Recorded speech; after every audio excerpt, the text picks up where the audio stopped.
Hi everybody, this is Blue Phoenix back on yet another beautiful day here in Kentucky. Sunny Tuesday. It's still a little chilly, but so I'm wearing my jacket, but otherwise it's awesome out here. So I'm up to 9 subscribers here on YouTube. Thanks for the 9 who are following me so far, and maybe you'll be the 10th one. I can get into double digits today, maybe. So I'm going to talk today about maybe some signs that you're asexual. If you're asking, am I asexual? These might be some of the reasons that, or some signs that would say that you probably are. Now, this isn't to say that you have to meet all these criteria, or even that if you don't meet some of them, you're not. But just some guidelines that might get you thinking a little bit more about it. So, for me, this is a big one. But like in high school, you hear about people having sex and get with each other, and that always kind of confused you. So you hear about it, and you're like, what the heck, really? It's like, isn't that something that adults do? um, and you think, well, we're way too young to be into that sex stuff, but no, apparently high school is the time to get started with that. Uh, so maybe you've been confused about that in high school. Another sign you might be asexual is, yeah, you've been reading a lot of forums about asexuality. Maybe you've been to Avon. Um, maybe you're watching videos about asexuality. That would be you.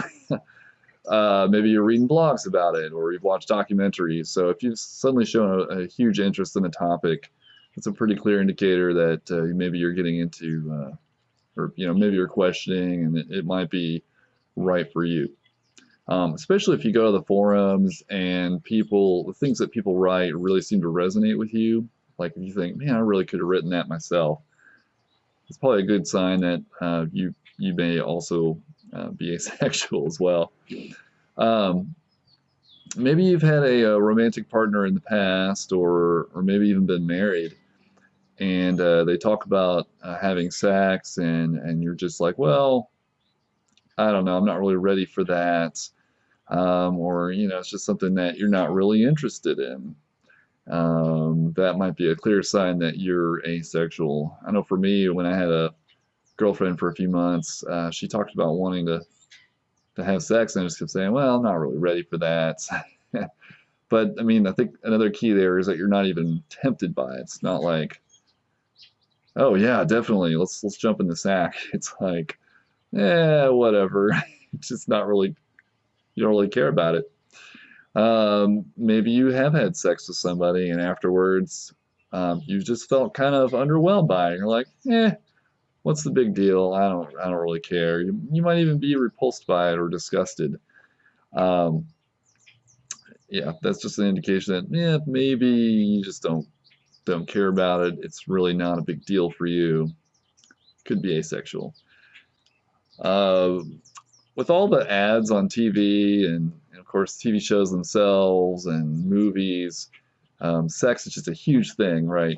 There's everybody's always talking about sex, and for you, maybe you've been confused about why it's so prevalent in the media. Why is it such a big deal? For you, you just don't even care about it. It'd be like if chess was just all over the news, and every ad was about some kind of new chess set or something. You're just like, I don't care at all about chess. Whatever. Same kind of thing. Maybe when people discuss sex around you, like your friends or family, probably less likely your family, but your friends talk about sex and it just kind of bores you. You're not interested. Um, you're almost kind of repelled or you're disgusted by it. Maybe you're asexual. Maybe you've never really understood what all the fuss was about it. I guess that goes back to the prevalence in media, but it seems like everybody talks about it, and you're just like, what is the big deal? What's the big deal about sex? Or what's the big deal about chess? Like, why is everybody talking about this? Uh, yeah, just give me a slice of cake and I'll be happy. Um, you might have a hard time understanding why people would stay in a bad relationship just because of the sex. A lot of people, you see them get kind of trapped in this, oh man, I really hate this person, but the sex is good, so I'll stay in this relationship, this potentially abusive relationship. And it just makes you wonder, why would anybody do that? What's so compelling that they would stay in that relationship? So maybe for you, sex is, you're kind of curious about it, but more kind of like the science, from a science viewpoint. You're kind of like, oh yeah, like I wonder what that's all about. Like what's how this stuff kind of works more so than, you know, what's it like? What does it feel like? Or you don't really care so much about that as more of the details about the logistics of it. Maybe your whole life you just haven't had any interest in it. Like you've seen people that they might be gorgeous. You think, wow, that's a really gorgeous woman or man, and you think, well, we really wouldn't want to have sex with them though. doesn't doesn't matter to me. I'd much rather see them with their clothes on than without. Um, and yeah, you might, you might even feel sexual arousal from certain people, but not have any desire to act on that, which is another clear indication that you're asexual. Yes, you can feel sexual arousal and still be asexual. Let's see.